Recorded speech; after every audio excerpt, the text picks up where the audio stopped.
Okay, so let me take this in real quick.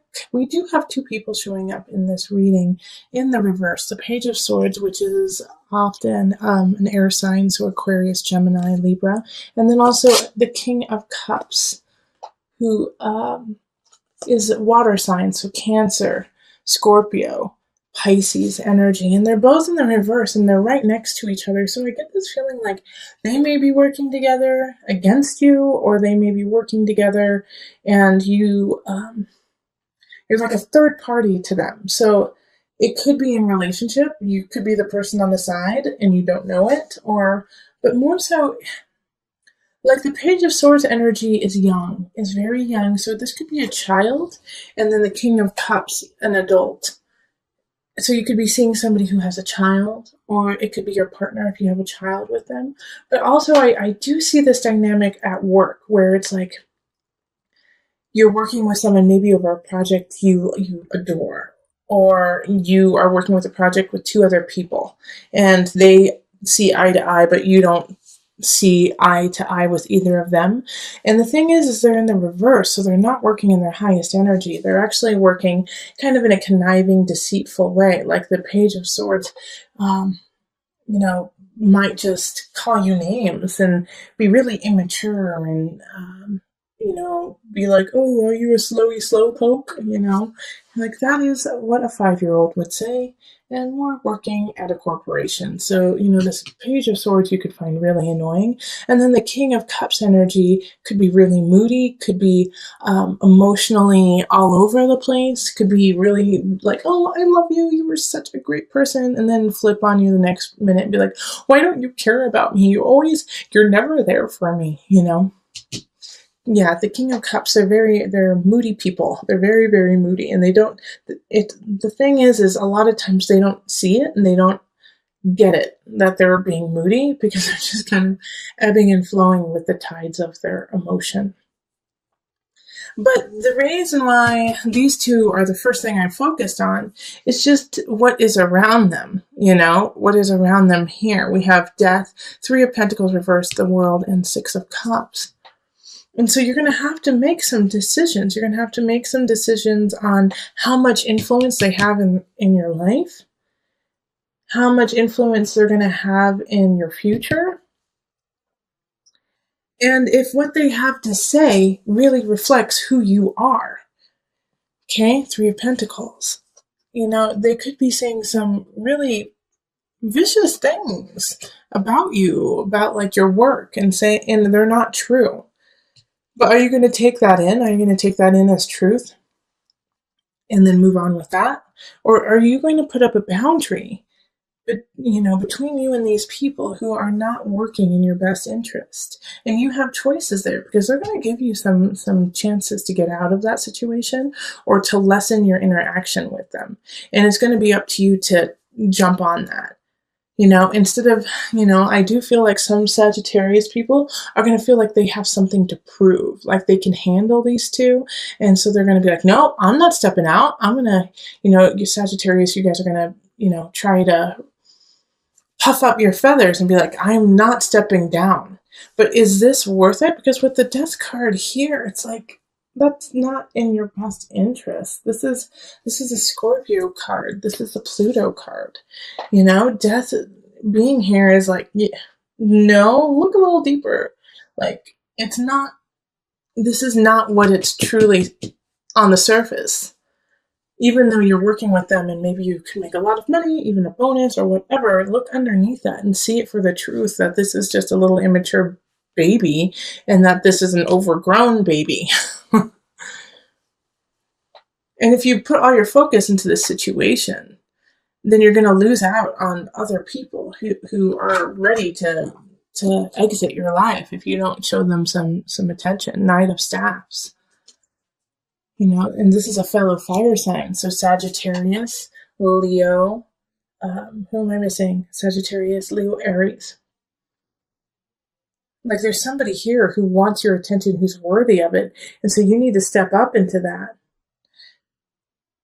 and say, oh my gosh, you're awesome. I'm so sorry. I've been so sidetracked with some babies. And there's a future with them. There's a future with them that there's this connection. It's like you look in their eye and it's like zap, yep. It's passionate, it's energetic. You feel alive with them. And if you're in a really solid relationship, and so you're not even in this realm of looking for somebody, this is you. This is a Knight of Staffs. This is you. Fire. Get out of that situation so you can start a new beginning. And you have to take those steps to get to your future, to get to the world. Which is like, this is the end and the beginning, 21.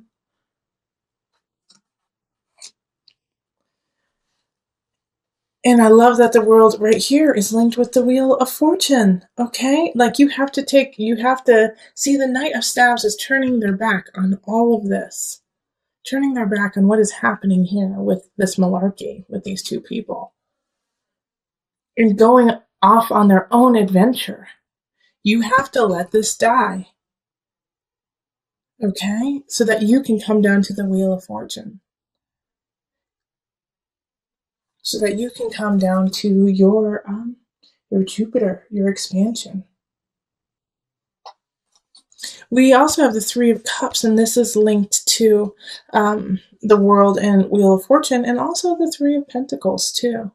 And I can totally see why it's linked here, because you have to, once again, create that boundary, because they're going to try to sway you out of your future, these two people. They're going to say, no, you can't do it. You're not worth it. You need us. You need us to be successful. And you can't take that in. You have to let that go in order to get to your joy and your Wheel of Fortune and your celebration. And I do want to put a spin on this too, that it's not just work. I do feel like for a lot of you guys that it's going to be in a work situation, but this could be in a family dynamic. Like this could be sisters, a sister and brother. This could be mother, father, who are just breathing down your neck on what you need to be and who you need to be and what you need to do. So just pay attention to if you start to feel smaller, if you start to feel like, well, I can't do it. No, I'm not good enough. Figure out, like, take stock in that and be like, where did that come from? Where did that self-doubt come from? Who seeded that within me? Bing, bing, bing, bing, bing. Page of Swords, King of Cups. This could be a spouse and a child, This could be your husband, wife, and your son or daughter. Not saying that they're bad and that you need to cut them out, but you do need to sometimes create boundaries even in the family setting so that they do not rule over your soul. Okay, so we're going to pull from the Mother Wisdom deck for some added guidance. Mountain, Presence. The same cards keep popping up in the Mother Wisdom deck. I'm pretty sure another sign got this. Mountain. All right, let me read you just a tidbit from it. But stay strong like a mountain. And presence. This really speaks to also the collective reading of looking forward. Children live like the Buddha. For them, the present moment is the only moment. They embrace what life offers breath by breath. One moment a child may be awash in tears and the next chasing a butterfly. With each experience of the present, we too have the opportunity to be more fully alive. Where are you in the here and now? Are you worrying about a note that came home from your son, or have you escaped into a fantasy of another kind of life? If so, Mountain asks that you return to the present. Presence gives us a much-needed still point. Shifting seasons and fleeting lives circle Mountain's immovable mass. Her sure center serves as a world axis connecting the earthly plane to the heavenly realm. Around the world, mountains inspire worship and demand mindfulness. When you draw this card, let presence become your practice. The ascent of Mountain's steep slope serves as a walking meditation. If you are not present, you will slip and fall. If you fixate on conquering the peak, you will miss the flowers along the trail. Cultivating an awareness of each step allows anxieties to drift away.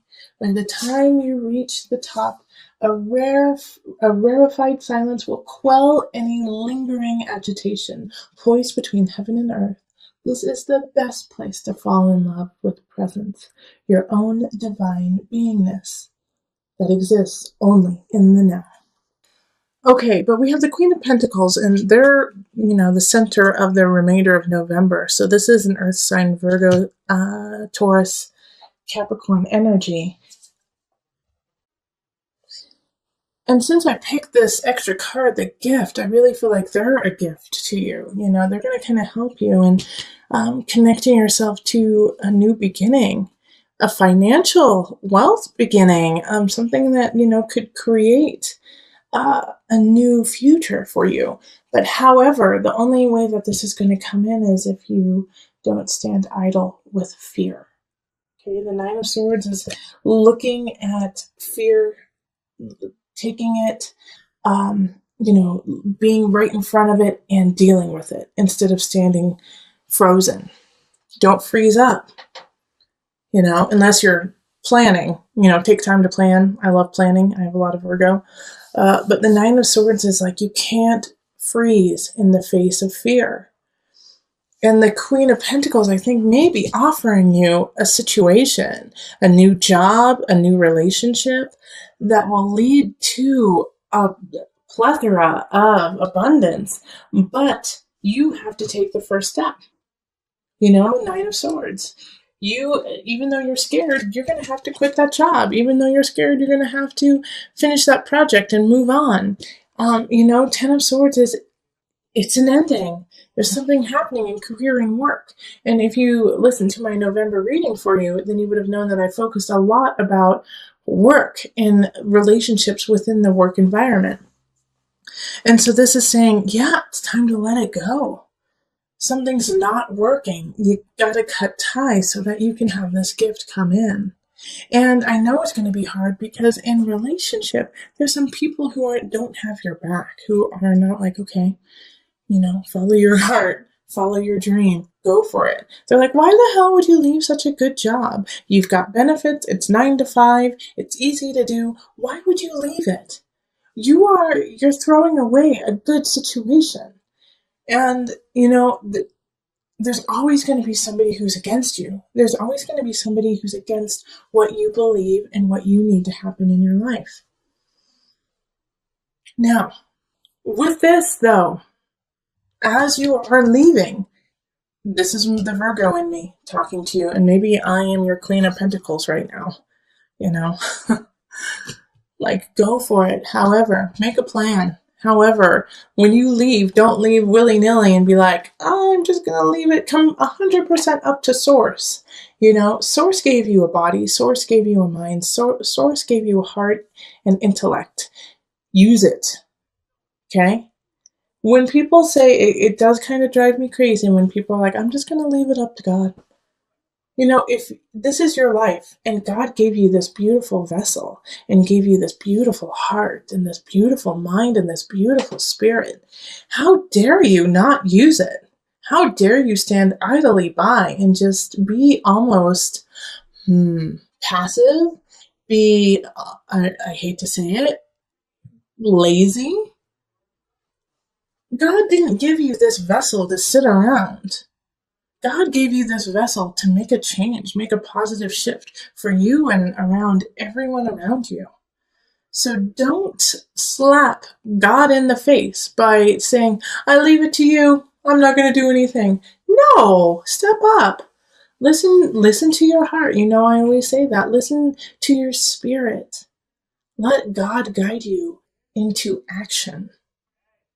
Okay? That is so important. That's why this gift is popping up. You have been given this gift of you, this gift of being. What are you going to do with it? Because you have a new beginning happening, but if you're too scared to look it in the face and actually take the first step forward, it will be taken away from you. All right, so let's call on the angel cards just to wrap it up and bring it all together. Archangel Michael. Yeah. All right. You're working very closely with this powerful archangel who's protecting and guiding you through this situation. You have guidance, you have protection. Go for it, Sagittarius.